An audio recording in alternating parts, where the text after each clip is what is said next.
영상 촬영을 하시는 분들 중에 카메라를 리깅해서 사용하시는 분들은 제 마음을 이해하실 거라고 생각합니다. 카메라를 일단 케이지를 씌우면 이제 거기서부터 시작이잖아요. 베이스 플레이트를 놓고 이제 그 뒤에 이제 배터리 플레이트를 장착하고, 그러면 그 배터리 플레이트에 뭐 V 마운트 또는 뭐 골드 마운트 배터리가 들어가고, 수동 렌즈를 쓰는 경우가 많으니까 수동 렌즈를 잘 컨트롤하기 위한 팔로우 포커스가 들어가고, 케이지 위에 탑 핸들 들어가죠. 그 다음에 뭐 SSD로 촬영하는 경우 SSD 홀더 들어가고, 이제 카메라가 이제 점점 무거워지잖아요. 커지고. 그래서 저 같은 경우는 지금 거기에다가 숄더리그용 핸들을 반대로 달아서 이제 들고 다니기 편하게 만들어 놓기도 했어요. 그래서 핸들로 이렇게 잡고, 그 다음에 왼손 엄지로 팔로우 포커싱 할 수 있게 이렇게 만들어 놓기도 했는데, 자, 이런 카메라 리깅을 했을 때 제일 고민되는 때가 언제냐면은 가방에 수납해야 될 때입니다. 출장 가야 될 때, 촬영을 하러 가야 되는데, 현장에 나가야 될 때 어떻게 할 거냐에 대해서 사실 고민을 많이 했었어요. 처음에 제가 사용했던 그 백팩형 이제 카메라 가방은 이 모든 리깅을 항상 다 분리를 해야 돼요. 물론 이제 그 베이스 플레이트에 아르카 플레이트를 이제 꼈다 뺐다 하기 쉽게 돼 있는 퀵 릴리즈 시스템이 있어서 뭐 케이지만 이렇게 따로 분리해서 나가기도 했지만, 어쨌든 이거를 현장에 나가서 다시 조립하고 또 촬영이 끝나면 다시 분해하고 하는 것들이 굉장히 불편하고 힘들거든요, 사실. 그래서 제가 이 시네마 카메라가 들어가는 대형 카메라 백을 찾기 시작한 게 한 3년 전쯤이 되는 것 같아요. 그래서 검색을 정말 많이 해봤고, 여러 가지를 찾아보다가 국내에서도 구할 수 있는 거를 발견해서 구매를 한 게 바로 요 텐바의 시네럭스 24입니다. 24는 이제 24인치라는 것 같고, 길이를 얘기하는 것 같고, 이게 24인치라는 것 같고, 21인치, 24인치, 그 다음에 15인치인가가 있는 것 같고요. 21인치 같은 경우 하이탑이라 그래서 높이가 요거랑 비슷하게 높이 올라오는 그런 모델이 있는 걸로 알고 있습니다. 또 지금 제가 쓰고 있는 이런 숄더백 형태의 가방이 아니라도 백팩 형태도 있고 롤러백 형태도 있습니다. 닥터백이라 그래서 지붕처럼 됐고, 열면은 지붕이 열리는 식으로 이렇게 돼 있어서 옆으로 덮개가 있는 방식의 가방보다는 공간 활용도가 훨씬 더 높고, 좁은 곳에 놓고도 바로 열어서 쓸 수 있고, 무엇보다 좋은 거는 그 뚜껑을 열고 닫았을 때 모든 공간이 다 열린다는 거예요. 이게 무슨 얘기냐면, 맨프로토에서 나오는 그 카메라 백 같은 경우는 지퍼가 이렇게 두 줄로 돼 있고, 이걸 쫙 당겨서 열면 뚜껑이 열리는 방식인데, 이거는 가운데가 열리고 끝에 부분은 그대로 있거든요. 이게 이제 아마 내구력 때문에 그렇게 만든 것 같은데, 입구가 좁아지는 거죠. 안에 공간은 충분히 넓어도 입구가 작으니까 넣고 빼기가 좀 힘들고, 그 다음에 이제 덮개형으로 돼 있는 애들, 덮개를 열면 이제 걔가 이제 어딘가에 놔줘야 되니까 그런 것 때문에 좀 이제 불편한 부분들이 있는데, 요거는 그냥 바로 세로로 열리기 때문에 공간 활용도가 아주 높고, 그 다음에 열렸을 때 그냥 딱 들어간 대로 그냥 덮어지니까 그렇게 열리는 게 아무래도 카메라의 모양을 잘 유지해서 넣기가 좋을 것 같고, 그런 것들을 감안할 때 굉장히 잘 만들지 않았나, 그런 생각이 좀 듭니다. 이제 가방 구성품 안에 이제 디바이더라고 해서 이제 칸 나누는 것들이 긴 게 하나, 중간 게 하나 해주고 이제 들어있고, 그 다음에 그 긴 디바이더 가로 세로 길이에 맞춰져 있거든요. 하나는 가로 길이 꽉 차게 돼 있고, 하나는 세로 길이 꽉 차게. 근데 그 이제 사이사이에 들어가는 칸막이가 또 3개가 들어가 있어요.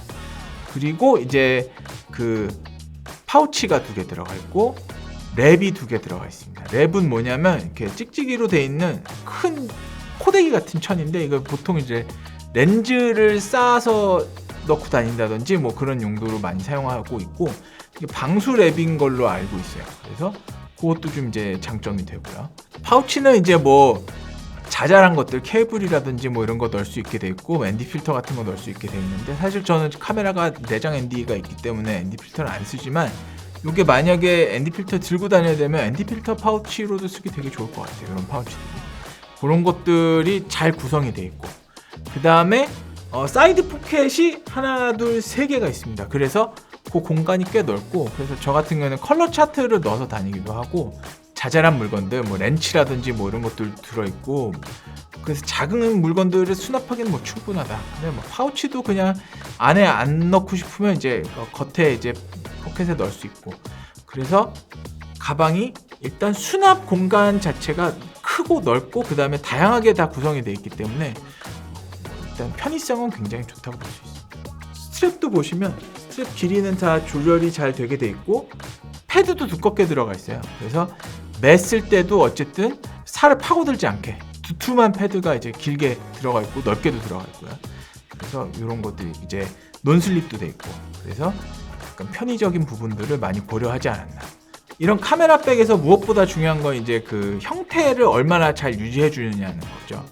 이 카메라 안에 들려서 눌리거나 이제 형태가 변형돼서 카메라에 이제 어쨌든 충격이 가거나 뭐 변형이 생기면 안 되잖아요. 그거를 하드 케이스처럼 얼마나 잘 보호해 주느냐가 중요한데 요 같은 경우에는 상단 부분에 알루미늄 바가 들어가 있어요. 뚜껑이 꺾이는 부분, 힌지 부분, 닥터백 힌지 부분에도 철판 같은 게 들어있어가지고 형태를 잘 유지를 해주고 있고 바닥에도 그렇고 이쪽에도 사이드에도 그렇고 모든 게 다 리인포스드가 되어 있습니다. 그래서 어지간한 충격에는 이 가방 모양이 변형되지 않고 눌리거나 하지 않도록 만들어져 있고 물론 이제 뭐 일부러 적재를 한다든지 하면 안 되겠지만 어쨌든 뭔가 어쩔 수 없는 상황에서는 그래도 가방이 카메라를 보호해준다. 그러기에는 충분히 신뢰할 수 있는 가방이다. 이 정도의 내구력을 갖고 있다. 그런 정도는 되는 것 같습니다. 자, 장점은 아까 이제 뭐 첫 번째 장점은 아까 말씀드렸던 대로 카메라가 완전히 리깅돼 있는 상태 그대로 넣을 수 있다. 사실 지금 렌즈를 끼고 배터리를 장착한 상태에서도 넣을 수 있어요. 근데 저는 뭐 배터리나 렌즈는 분리를 하고 넣긴 하거든요. 그래도 저 핸들까지 다 이제 리깅이 돼 있는 상태에서 카메라가 그냥 들어가고 그 다음에 높이도 이 높이가 이 정도까지 되는 가방은 사실 많지 않아요. 그래서 베이스 플레이트와 저 탑 핸들까지 높이가 다 수용이 되고 그래서 그냥 뭔가 분해하지 않고 그대로 넣고 빼고 할 수 있다. 그러면 현장에 가면 삼각대 펼치고 카메라 집어서 카메라 놓고 거기다 렌즈 끼고 그냥 바로 돌릴 수 있는 거죠. 제가 사용하는 모니터도 매직암에 연결해가지고 이제 카메라에 달려 있거든요. 근데 모니터도 매직암과 같이 그대로 수납할 수 있다. 약간 이제 이 매직암의 꺾임을 잘 이용해가지고 모니터를 잘 조절해 놓으면 아무 서로 이렇게 간섭 없이 가방 안에 잘 들어가게 돼 있어요. 그래서 그냥 뭐 모니터랑 매직암 분리하지 않고 그대로 쓴다. 이것도 사실 저한테는 메리트예요. 현장에서 조립하지 않고 새로 다시 끼지 않고도 만들어낼 수 있으니까 그런 게 장점이고 카메라하고 모니터를 수납한 상태에서 렌즈가 한 2개 정도 배터리는 뭐 제가 필요한 배터리는 다 넣을 수 있어요. 그 다음에 뭐 SSD 백까지 다 들어가는 정도니까 아마 원 백으로 그냥 어느 정도는 다 할 수 있게 렌즈가 4개 들어가야 된다 뭐 5개 들어가야 된다 하면 사실 렌즈백을 따로 가져가고요. 저는 보통 렌즈가 2개 들어가야 된다 뭐 24, 35만 쓴다 또는 뭐 24, 50만 쓴다 그러면은 요 가방 하나 안에 다 들어가죠. 근데 24, 35, 50, 100까지 다 가져가야 된다면 렌즈백을 따로 쓰는 게 맞겠죠. 일단 무게도 너무 무거워지니까요.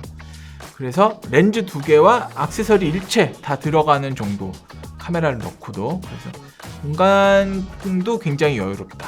그런 장점이 있고요. 뭐 추가적으로 또 이제 외관상의 장점은 방수가 된다. 그래가지고 뭐 비가 오거나 아니면 뭐 이제 물이 튀거나 하더라도 어쨌든 내용물을 보호할 수 있다는 게 굉장히 장점이고 지퍼도 굉장히 뭐 아주 단단하게 잘 만들어져 있고 지퍼 자체도 방수라고 합니다. 그래서 뭔가 그런 부분에 대해서는 걱정하지 않아도 되는 거죠. 스며든다든지 뭐 이런 거 없이 수상 촬영 같은 거를 가더라도 카메라 어쨌든 크게 걱정하지 않고 운반할 수 있다. 그런 장점이 있습니다.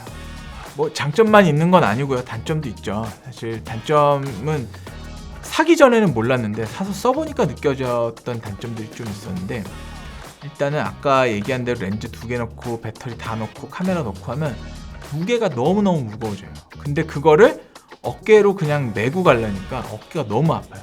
사실 아까 그 설명드렸던 대로 패딩이 되게 두껍고 넓고 길거든요. 그래서 어깨 이렇게 안착이 됐을 때 충격을 많이 흡수해주고 살을 파고들지 않게 돼 있는데도 무게가 워낙에 무거우니까 조금만 멀리 이걸 메고 가도 집에 돌아왔을 때 피멍이 들어있어요.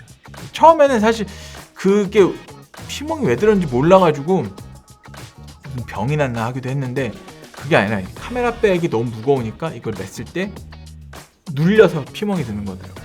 사실 그래서 요거는 이제 어깨에 맨다기보다는 들고 가는 게 좋은 것 같아요. 들고 갔을 때 이제 가방이 훨씬 더 이제 어쨌든 편안하게 움직일 수 있고, 근데 뭐 이제 삼각대 가방만 해도 삼각대가 지금 제가 쓴 게 8kg가 넘거든요. 그러면 삼각대 가방하고 이거 하고 하면은 20-30kg가 되는 건데, 그러면은 이제 좀 움직이기가 힘들겠죠. 거기에다가 이제 뭐 현장에서 C스탠드라도 하나 써야 된다고 하면 C스탠드 벌써 10kg 넘잖아요.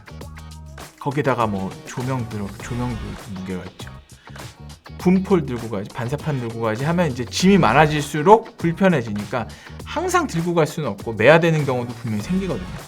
근데 이제 그럴 때는 조금 이제 아픔을 좀 감안해야 된다. 어지간하면 짐이 많을 때는 어차피 한 번에 못 간다고 가정하고 그냥 렌즈백을 따로 챙겨서 이 카메라 백을 좀 가볍게 만든다든지 해야 되는 거죠.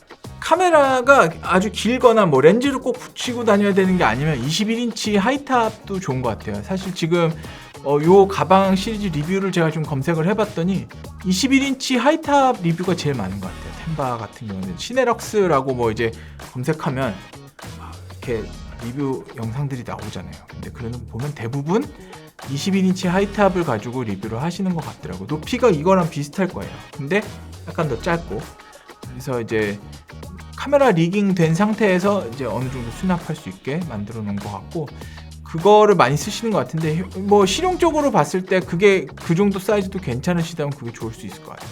근데 저는 그래도 원백으로 뭐 어느 정도를 하고 싶은 마음이 좀 있어가지고 제일 큰 거를 선택을 하긴 했는데, 꼭 제일 큰 걸 하지 않으셔도 된다고 하면 한 사이즈 작은 것도 괜찮지 않을까. 다만 높이는 하이탑으로 하시는 게 좋다.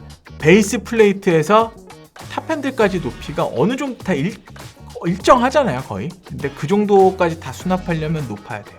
그래서 그 높이가 되는 거는 이 정도는 돼야 된다.